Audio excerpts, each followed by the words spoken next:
Skol Vikes, what's up everybody? Welcome back to another edition of Viking Spin. I'm your host Jason, and I'm here with my guy Ryan Bianconi. Ryan, how's it going? It's great on a great Friday, Jason. All right.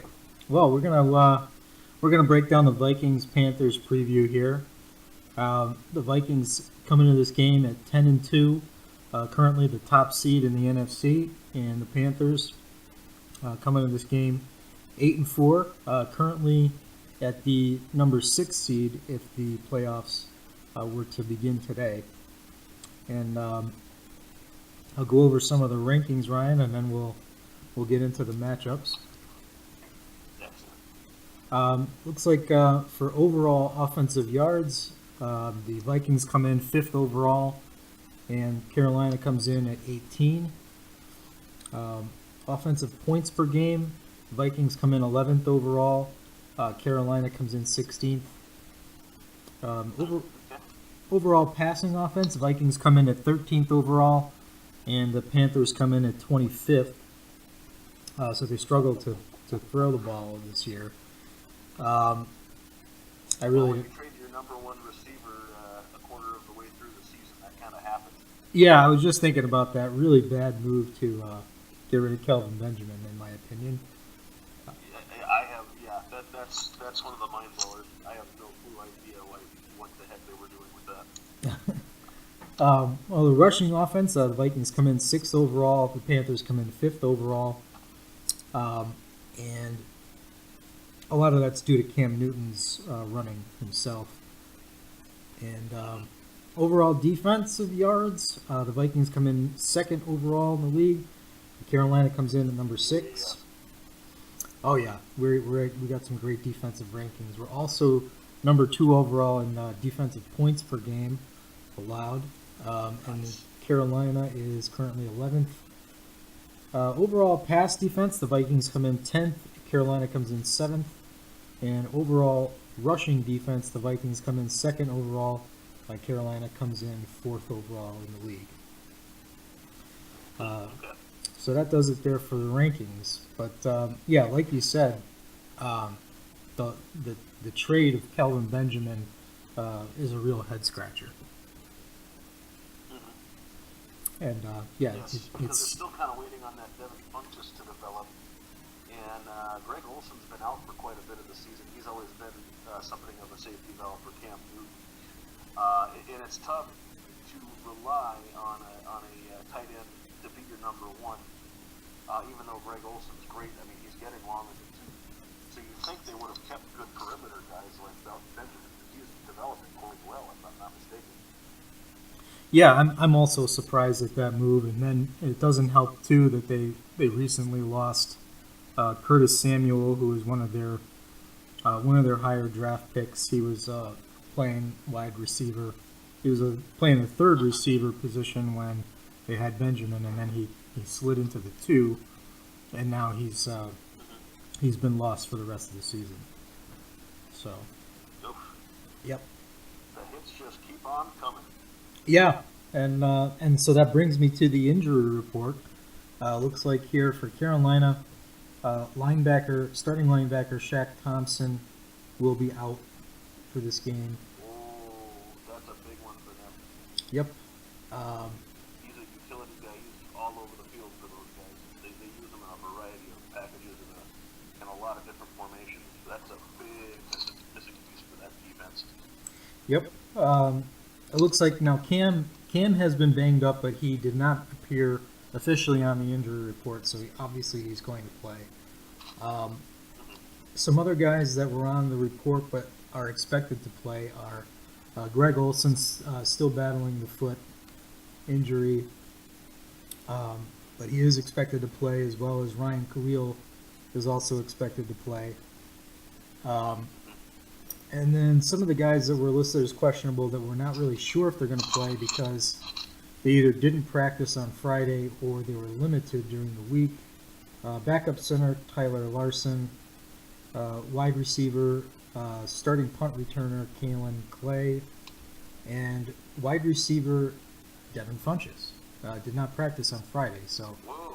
I didn't know that. yeah, that's one to keep an eye on because he's become really the primary wide receiver with Benjamin gone. So it'll be interesting to see if he plays.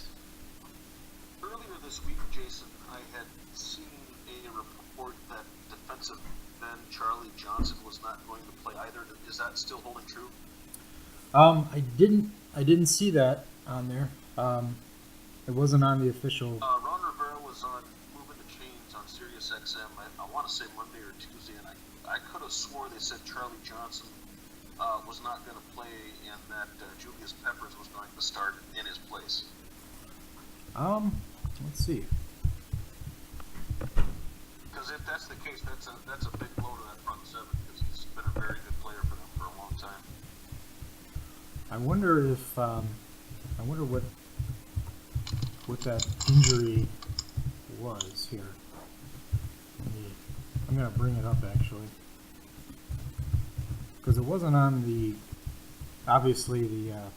Oh, I'm sorry. He goes by Charles Johnson. For some reason, I thought he went by Charlie Johnson, but Charlie Johnson was the former left tackle, left guard of the Vikings, and that was confusing because we also had wide receiver Charles Johnson, and then wide receiver Charles Johnson, that same one, went to the Panthers this offseason to join Charles Johnson, the defensive end on the Panthers, but then he didn't make the team. So that's why I thought he went by Charlie Johnson, but he goes by Charles Johnson. So my bad. Yeah, let's see here. Let me see if Johnson. Oh, I see. Actually, wait a second. Looks like he's suspended. Yes. For Yep. a PED violation. Oh, okay, there we go. That's what it is. So that's why. What it is. Yeah, Okay. he didn't come up on the report because he is Because he's not with the team. is technically not with the team. Okay, so Charles Johnson. Yeah. Well, no, that's a good catch there, Ryan, because I didn't even think of it because I didn't see him on the injury report, but that explains it. Right.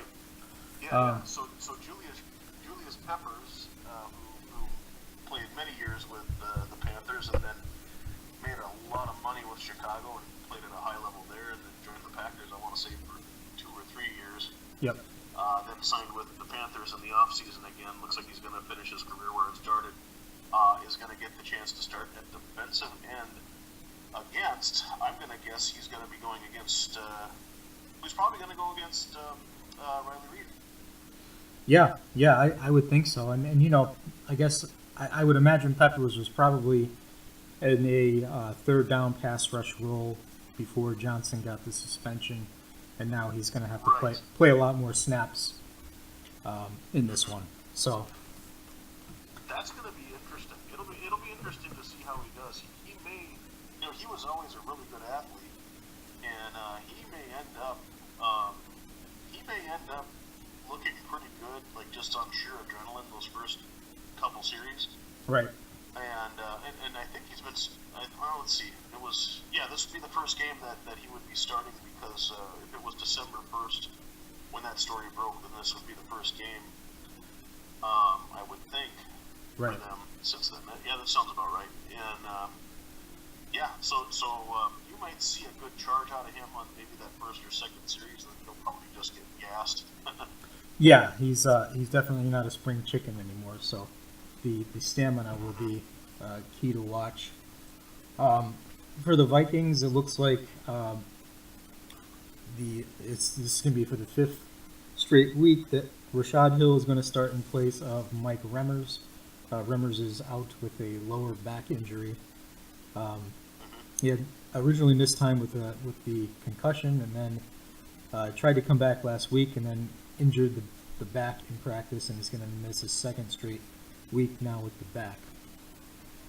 So Hill will get the start, but we've kind of gotten used to Hill here over the last 5 games, and he's played well. I would go so far, Jason, as to say I think Remmers is going to have to work to get that starting spot back. I think Hill is playing well enough that Remmers may end up being the backup when he gets back. No pun intended. Yeah, no, it's Hill is actually has been playing tremendously there.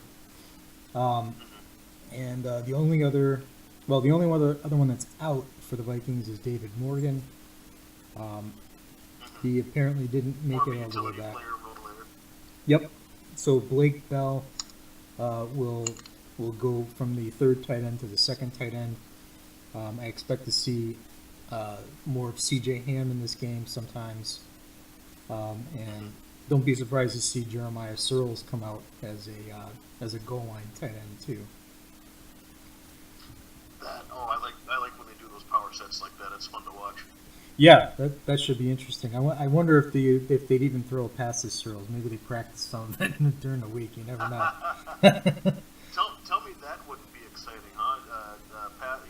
Touchdown pass to Jeremiah Searles. Oh, I'd love to see it. I would too. Very much so.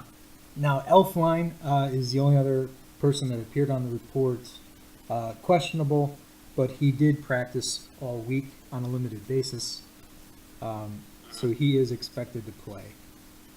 And he's a young rookie, so I would think he's probably going to just play right through it.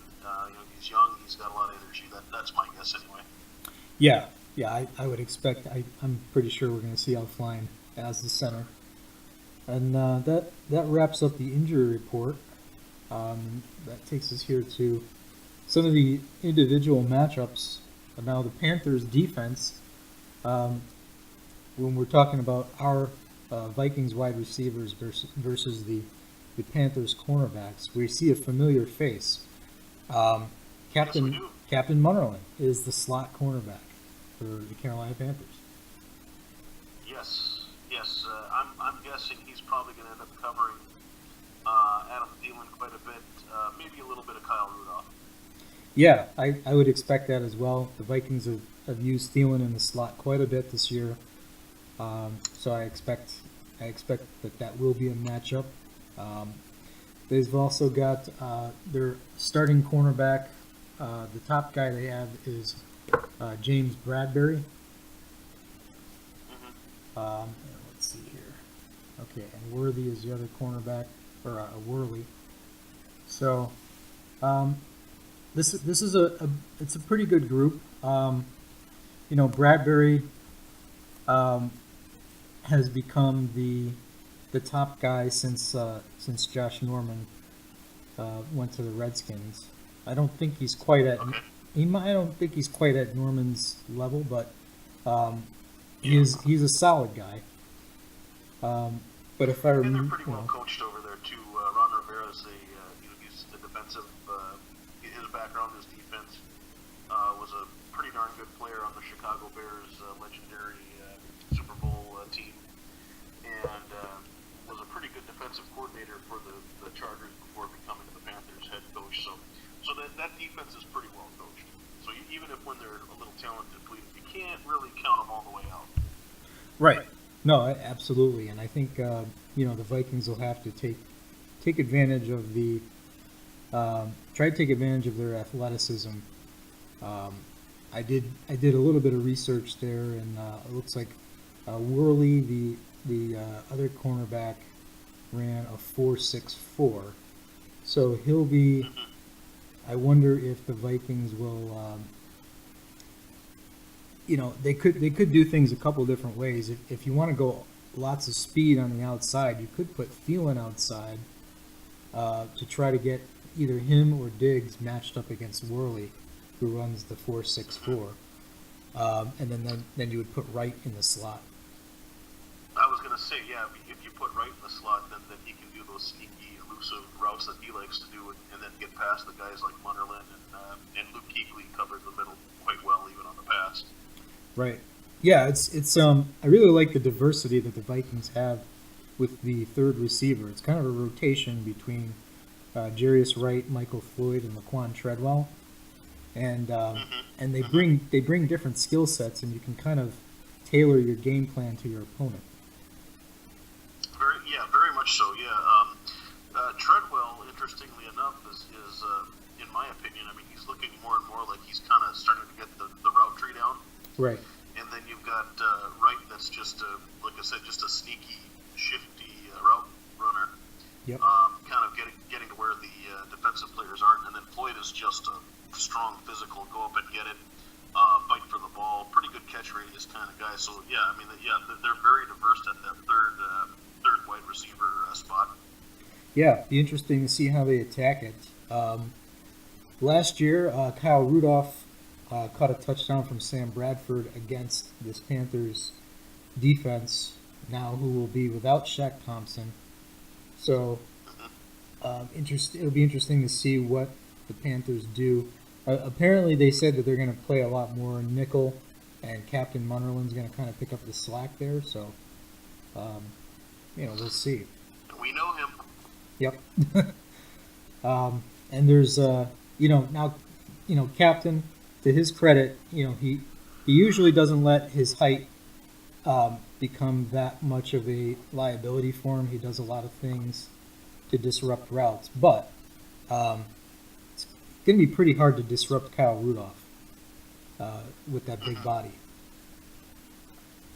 I think so too. And if we run into a situation where it is going to be Munnerlyn on Rudolph, I mean, you got to throw the high pass and just let Rudolph make the play on those.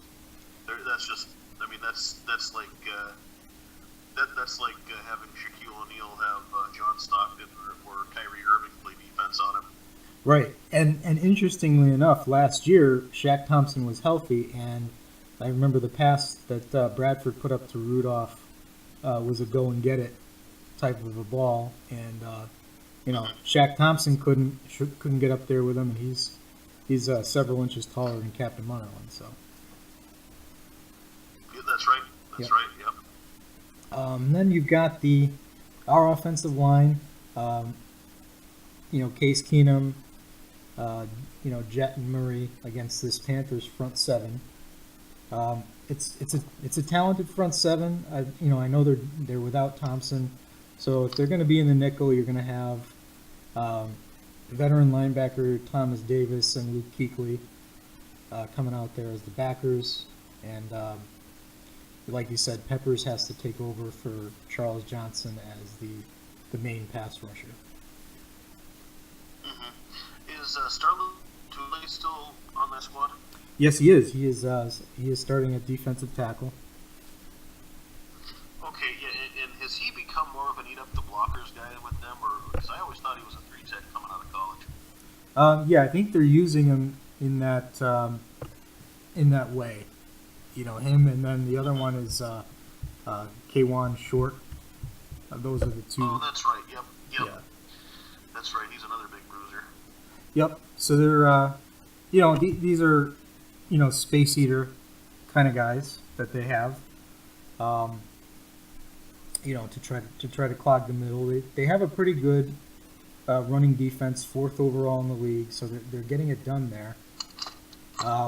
But it's something to be said with Shaq Thompson.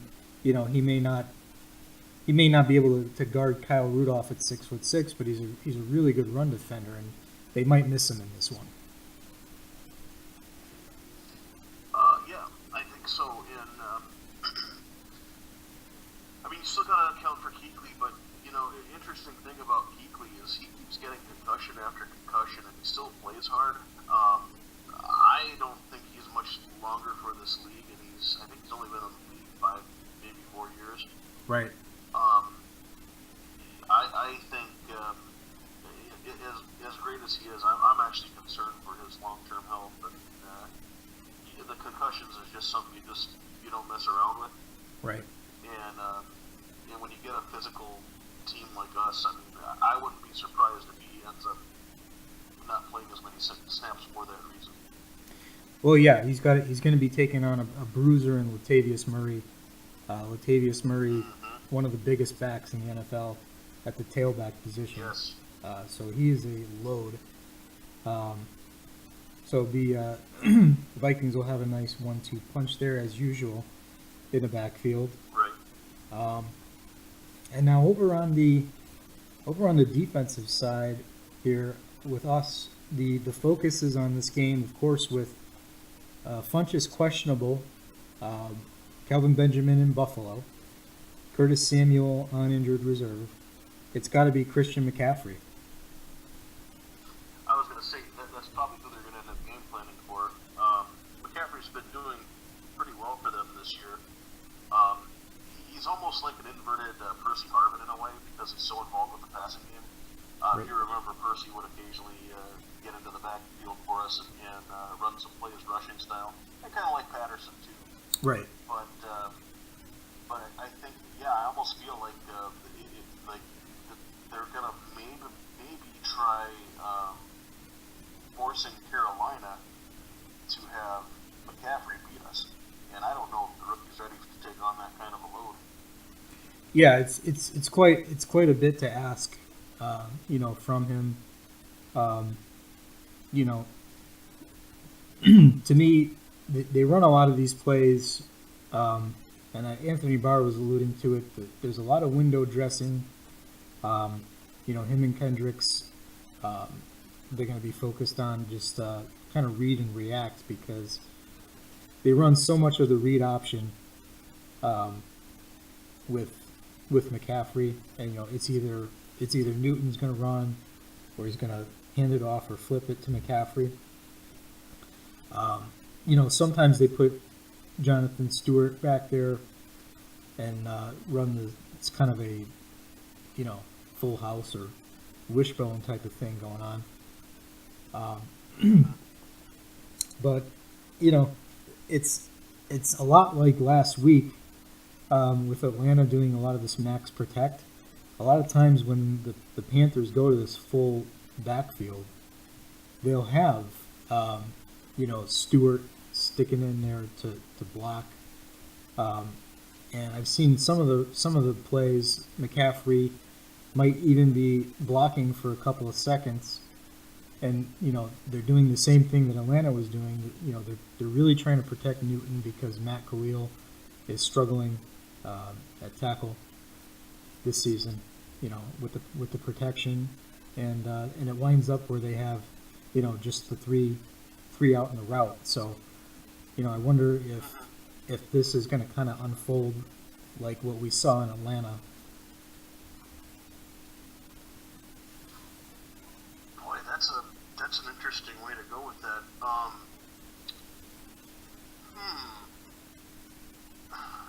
Boy, could you think that maybe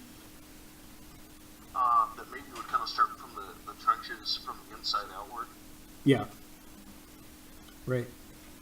I think Carolina, they try to run the ball. They try to establish the running game to maybe to slow down a pass rush, but it's just, I guess the pass protection has just been so brutal that they really can't just leave their tackles on the island. It just hasn't worked out. So. Okay. Yeah, I would agree with that. Yeah. But if you watch McCaffrey too, though, I mean, considering the Panthers are known to be more of a smash mouth type team, Mm-hmm. and I mean, in my opinion, McCaffrey's more of a finesse type player. I mean, you would think they'd try to maybe use him more in open space. lots of screens, lots of how like when he's running out to the flat and maybe catching the ball like a couple yards ahead of the line of scrimmage or something like that. You know what I mean? Right. And I think if they're going to try to use them, they're probably going to try to space us out and especially maybe make the defensive backs go into more of a shell since we're in nickel quite a bit. Right. So that means they'll be able to spread our linebackers out a little bit also. So I think that's the way they have to hope to kind of stick in this game on the offensive side. Yeah, and then and they definitely do that. They definitely do motion, McCaffrey out. Sometimes he's in the slot, split out wide. They do try to spread you out, and then that's where I think it's going to be a key where the Vikings, if the Vikings can get pressure with the front four, then they should be able to lock that down pretty much. And the matchups that I'm going to be looking at for sure are Everson Griffin versus Matt Khalil, and then also to see if Danielle Hunter can get uncorked again like he did last season. Yeah, and I think there's been some talk that is Hunter not what we were hoping he would be. I think he's just kind of getting acclimated to being more downs, Right. and kind of having that pressure of being the guy, if that makes sense. Right. I believe, and I could be wrong on this, but I believe last year Danielle Hunter played just as many, if not more, snaps than Robinson did, but Robinson was penciled in at the starting spot. So I don't think that Danielle's busting out. I don't think he's being exposed for what he is or anything like that. I think he's just kind of getting used to the new type of workload. And he's only this is just his fourth year, if I'm not mistaken. So, Right. Or is it his third year? Or third year. Yep. Yeah, 15, 16. After Teddy, so this would have been Teddy's fourth year.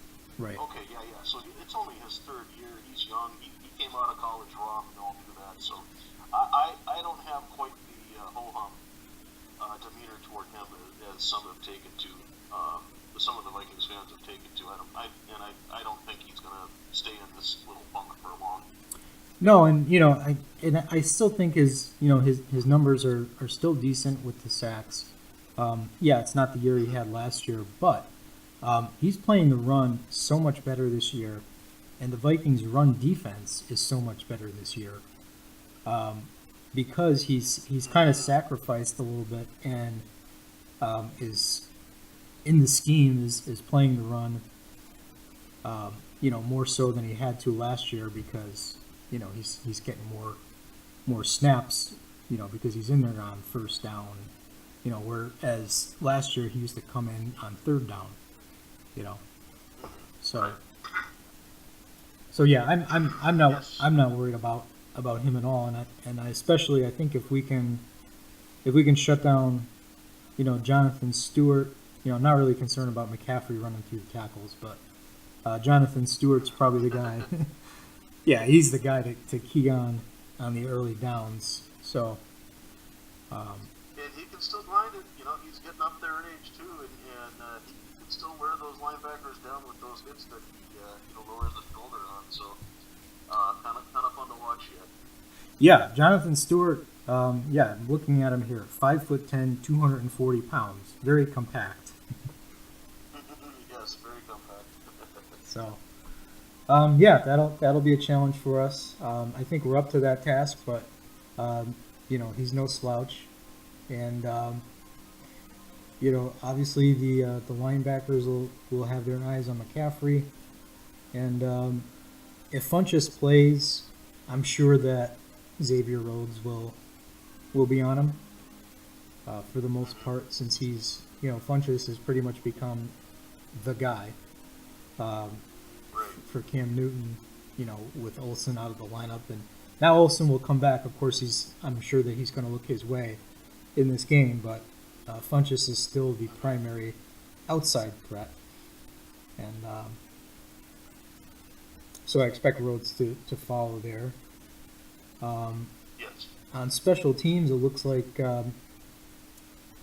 they could be without Kalen Clay, their punt returner, which means that McCaffrey who has done some punt returns in his absence at times over the season, could have that increased workload.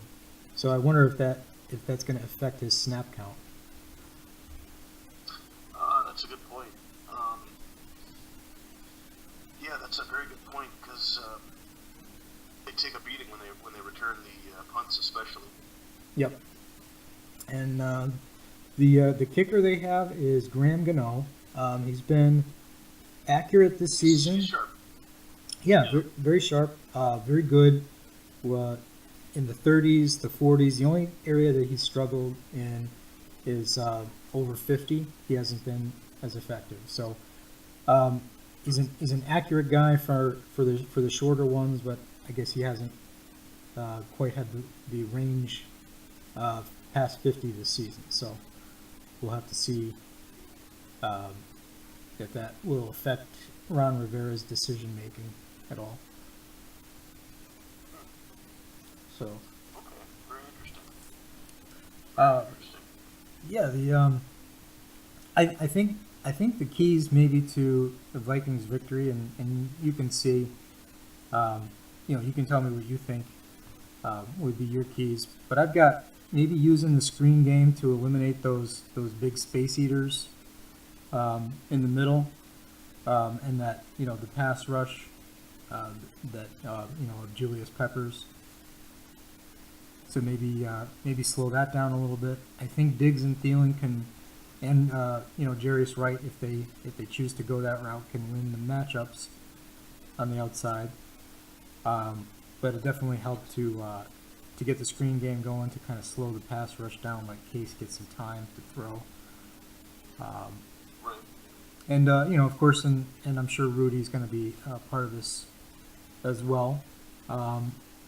Defensively, I would say be patient, read and react. Like Anthony Barr said this week, don't see ghosts. Try to, yeah, with all, because Carolina does a lot of motion, a lot of window dressing with McCaffrey, and Stewart back there with Cam Newton. It was even more ridiculous when they had Curtis Samuel, because he's another Harvin type of receiver, but he's out. But they're still doing a lot of it. And then if they do get in that max, protect, just sending 3, being able to get pressure with the front 4 would be good, because it looks like Cam's accuracy, his feet. If you can get him to not set his feet, that's where he loses his accuracy. I mean, he's already not, he's not 2016 Sam Bradford in terms of accuracy already. So, but when he's able to, he never has been. Yeah, basically what you got to watch out for him is if he gets outside the pocket and he's able to plant and set his feet correctly, then he can drive the ball deep and get you there. But if you can keep him, very strong arm. Yeah, you just got to keep him off balance and just try to disrupt him a little bit. Yeah, we've had his number for a little while now. I believe we played them, I want to say 5 out of the last 6 years, and I think we've only lost to them once. And part of that is I put Cam and Jay Cutler in a similar vein, in that if they make a couple plays and if they feel they're the greatest thing since sliced bread, then they're just unstoppable. I mean, they make every throw. They know when to use their feet. Just instinct takes over. But if you sack them a couple times, pick them off once, maybe make them fumble whether you recovered or not, all of a sudden they're questioning themselves and they think more than they do, or think more than they act, I should say. Right. And when you can get Cam and Jay Cutler in that headspace instead of thinking that they're just amazing, then that's when you got them. And that seems to be what Zimmer knows how to do. Yeah, interesting. You bring up the Vikings Panthers, recent matchups, and Now, since Mike Zimmer's taken over, the Vikings have not lost to Cam and the Panthers. So Zim himself has really got Cam's number. And I remember, last year it was brutal for Cam Newton with the pressure the Vikings brought. It was just like sack after sack, and he wound up throwing 2 picks in the game. It was just a really, really rough outing for him. So, I'm sure they're aware of what happened last time. They're going to try to use McCaffrey and try to diversify a little bit. But at the end of the day, that pressure is still going to come. And I really just, we watched Matt Khalil for a number of years as Vikings fans, and I don't think he's up to the task against Everson. Nope, and Everson has been playing inspired football this year. Right. And I think Matt's going to he's going to be playing in his head a lot too. He signs with Carolina, and then he makes that remark that that coaching staff was the first coaching staff to hold him to being great and inspiring greatness out of him and all this other stuff. And yet Cam, I think, has already been sacked, 23 times this season or something like that? Might even be more. Yeah, Khalil is really struggling this year. So, I don't see the excellence. If they are demanding it, they're not getting it. So. Yeah, and then flip that to the other side. Okay, Riley Reef. I'm pretty sure Mike Zimmer demands greatness out of his players, and Reef finally got credited for a sack last week, and Zimmer even said that it wasn't really his fault. Yeah, I can't say enough about the year that Riley Reef is having. He is. What an upgrade, huh? Oh my God, it's like night and day. The whole line has just been a transformation, but Reef has been a pleasure to watch. He was always a tough guy to play against when he was with Detroit. Always had a lot of respect for his game, and I'm really happy that we were able to bring him over. Yeah, same here. And I've often thrown out, can you imagine what would happen if Spielman traded out of that 4th spot and went even further back and picked up Riley Reef later in the 1st round and then traded back in to get Harrison Smith? Probably would have been a much different O-line these past few years. Oh yeah, without a doubt. And Reef's been incredibly durable as well. But I think the Vikings have got their eyes. I think they've got their eyes on trying to get that number 1 seed. The Eagles are going to have some challenging games coming up. They've got to play at the LA Rams on Sunday. And that's another cross country game, just like they had to go into Seattle last week. Going into Los Angeles, whoever set the schedule for them didn't do them any favors. Two cross country trips in a row, that's not easy. Yeah, they do have that. They also have to play. They'll be playing against the Cowboys in the season finale, who will have Ezekiel Elliott back at that time. So I think he's coming back next week, if I'm not mistaken. So okay. Dallas could still have flickering playoff hopes alive. I'm hoping that they do have those hopes alive so that they will try really hard to beat the Eagles, and so we can have something to play for. Yeah, that would be phenomenal. Just the way it's shaping up, with this NFC race. Yeah, and I'll tell you, with as much of a mess that the NFC East and AFC East have been this year, if you take a look at the Eastern Conferences are just bad, except for one team in both division, which of course is the Patriots on the AFC, and then the Eagles have been having just a hell of a year also. Right. But the rest of the team is just, it's just dog and pony all over the place. yet, if I'm not mistaken, it's the Cowboys still have a chance, Right. and I think quietly the Redskins have a chance yet. Still, they're not mathematically out of it. Right? Isn't that correct? Yeah, no, they are not. They are not mathematically out.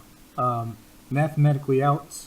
Of course, the Niners and the Giants. They've been, but the Bears were the last team to. They got eliminated last week after losing to San Francisco. So they were the latest victim of the mathematical elimination. Yes. So, yeah, even Tampa Bay is hanging by a thread.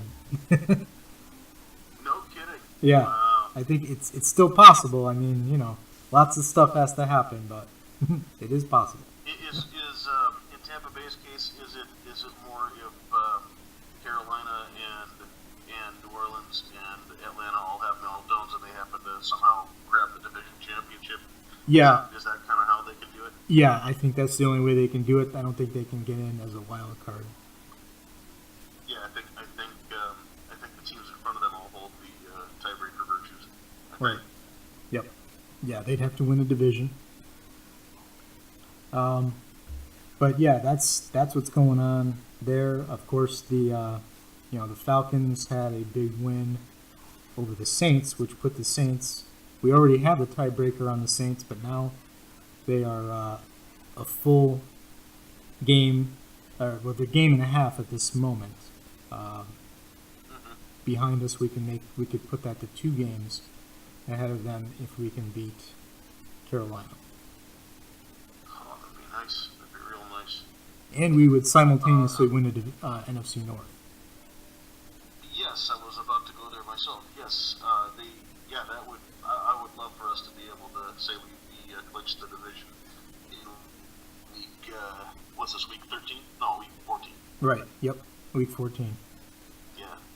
Well, yeah. I can't remember the last time when any of us had clinched the division at that point. So that'd be a pretty big victory, I think. Yeah. Obviously, the Vikings, if they win the game, they clinch. Or the other way would be if both the Lions and Packers lost. So, yeah, definitely some roads to. Oh yeah, that's right. That's right. I keep forgetting about that part. Yep. And I'm really curious to see if the Browns can pull the upset of Green Bay, because Josh Gordon just returned. He just got back for the Browns, and he had 4 catches for 85 yards against San Diego last week.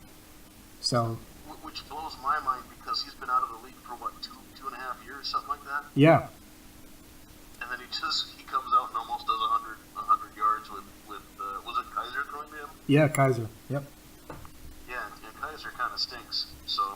yep. But I would just love to see the first win for Cleveland against the Pack. Oh, can you imagine, Jason, if the Browns go 1-15, and the only win they get is against the Pack idiots? Yeah, and I think that would pretty much end the conversation about Rodgers possibly coming back for the next week. If they drop it to the Browns, I don't think there's a point after that. So. Right, yeah, because then they'll be 6-7, and I mean I think that'll take the wind out of all the sails. You may even hear, and this is just a possibility, mind you, but it's fate. But you may even hear calls for McCarthy's job if the Pack idiots lose to the Browns. Yeah. Oh, I think that would be a public relations nightmare for Green Bay. They'd really have to to go to bat for McCarthy after that. They would really, the fans, I think, would be calling for his head for sure. Oh my goodness, and then it'll be even more fun seeing all those cocky jackass Packer fans that like to light up the Vikings articles on NFL.com and in the Facebook groups and stuff. I mean, no matter what they would say, we could always say to them, "Well, you guys lost to the Browns." Oh yeah, that's a meme waiting to Tell happen. me that wouldn't be fun. That is just waiting to happen. But no, it'd be great. I'm looking forward to. I'm gonna have my eye on that one on Sunday too. So. Yeah, Same here. Same. Do you know what time that game is, Jason? Because I'll tell you what. Because we got the game. If the Packers and Browns play on the second afternoon game, I'd be willing to sit and watch that, honestly. Yeah, no, and without a doubt. Let me. I'm gonna pop on to NFL.com here. Okay, well we'll have to catch the highlights and updates. It's at the same time. Yeah, it's a 1 o'clock. I don't know. Yeah, I'm almost tempted to record it, but just in case it is that first win, I'd love to have it recorded and just keep watching it over and over. Right. Oh yeah, and then anytime you see one of those Packer dirt fans online trying to tell us we suck and we're gonna choke and all this other stuff, I mean, you can just pull up any Cleveland Brown winning highlight at that point. Oh, absolutely, absolutely. Tell me that one would be fun. Well, So what do you think, James? How do you want to see? Is there anything specifically you want to see what the Vikings start with to get the game rolling and winning tomorrow or on Sunday? yeah, just to wrap up the Vikings Panthers here. I would like to see the Vikings come out with the maybe come out with a screen game early, because that might be able to loosen up the downfield stuff and the straight ahead runs. Just kind of want to get those. I just want to get them thinking. I want to get those. I want to get Peppers and the big defensive tackles up the field. And I think the Vikings do a really good job with their screens. Half the time it's not even a simple one. The Vikings have done stuff like, and this has been Shermer's brilliance. He does so many different things out of the same formation. But I've seen the Vikings fake a handoff one way, come back, throw the screen to the other side of the field. Yes. And that's, that's a lot going on for a linebacker. He's thinking, after you see that a couple of times, you just kind of, you're not able to anticipate and kind of fly off the ball. You just have to kind of sit there and react and hope that you're reacting the right way. Hope you can get there in time. Yeah, and I agree with all that. I think the key is, when you're on the road, especially somewhere in Carolina where it's tough to play against that defense. If we start off with some quick hits, get Case into a good rhythm, and get his mojo working, and just set that tone, move those chains, especially on the first series that we have, and preferably, of course, scoring touchdowns, which is something we're doing a lot better this year than last year, the year before that. But to establish ourselves, get a good tone, get the momentum in our back pocket right away. I think if we do that, then then follow that up with some good grinding by Murray, I think that'll be how we end up getting a good start to score some points, but also end up winning the game on the road again. Yeah, no, absolutely, I agree. Well, yeah, that about wraps it up here for this edition of Viking Spin. Ryan, thank you so much again for joining me this week. Always, buddy. I appreciate you having me on. All right. Well, thank you guys all for tuning in to another edition of Viking Spin, and we'll see you next time. Take care.